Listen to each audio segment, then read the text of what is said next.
څو ځله مې ښکل کړې هتکړۍ راته حیرانې شوې څو ځله مې ښکل کړې هتکړۍ راته حیرانې شوې بیا نو سمدستي دستي زما سره ګویانې شوې ویلې دا څه چل دی دا خو موږ په اول ځل وینو موږ ښکلوي تو با دا موږ څنګه پاګل وینو ما ویل ما ته شعر د ملنګ جان بابا را یاد شو چې راوړی هتکړۍ چې اول خپل بیا یې پخپو کړم د مینې کار کې ما لره زندان ما یاداو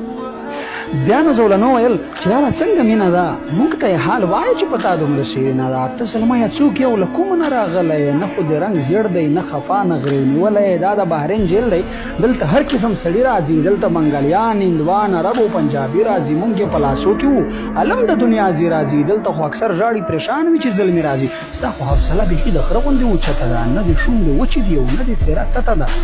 وایه ستا ګناه څه ده په کوم ګناه راغلی دا چې تر زندان تر هتکړو را رسېدلی اوس نو زولنو رانه شروع دغه سوالونه و ګیر چاپیر لمانه تو پنجرې و زنځیرونه و بیا نو زولنو ویل چې دلته مجرمان راځي دلته یا چرسیان یا پوډریان یا ګڼکپان راځي یا خو د انسان د وینو تږي قاتلان راځي خامخا یو څه جرم لري چې تر زندان راځي وایه ستا ګناه څه ده په کوم ګناه راغلی دا چې تر زندان تر هتکړو را رسېدلی یو ستا ګناه څه بل رنګ ده په خپل ګناه پیمان نه یې هېڅ په زړه نیولی نه یو بلکل سرګردان نه یې ما ویل زه د خوار پښتون افغان ملت وګړی یم 3 کاله مې وشول چې غربت دلته راوړی یم بار مې مزدوري کړې ده او بې حده ستړی یم یو د وطن غم بل پوروړی قرضه وړی یم هلته په وطن کې مو د اور لمبې ژبې وایي سره ورونه بل دي له چا سره او له چا پښې وایي هلته له 40 کالو سرې وینې روانې دي یو د پښتون وینې دي له هر شي نه ارزانې دي هلته د جهاد په نامه ورور له وروره سره وایي یو ورور پرې ټوپک ایښی وي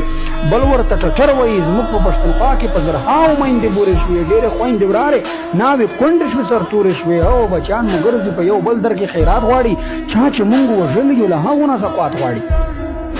هلته په وطن کې مو کورونه نړېدلي دي ټول ښوونځي لیسې او مکتبونه نړېدلي دي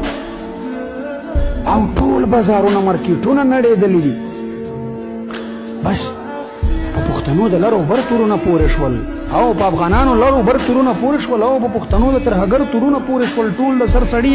ور حلال کړل د څاروو په شان تور لیوان لګیا دي زمونږ غوښې خوري د سپو په شان نشته د پښتون په خاوره تش د اوسېدلو ځای ورک یې په جهان کې شو د سر خوندي کولو ځای کلي په کوڅو کې کرل شوي بمونه دي اوس یې د چا سر او د چا